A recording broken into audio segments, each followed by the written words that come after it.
Hello guys, in this video I am going to show you how to manage your space notifications on the quora.com website. But first I just want to mention, don't forget to subscribe to my channel because at 10,000 subscribers I am going to show you my whole YouTube revenue statistics and growth strategy, how to make money online. Now let's jump into it. First of all, open the website on your device.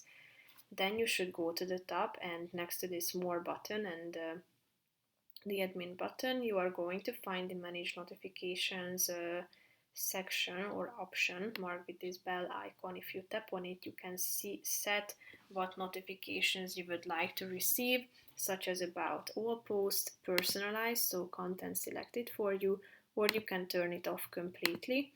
And if you have set any notifications, you should select where you would like to receive them, via push notifications or via email.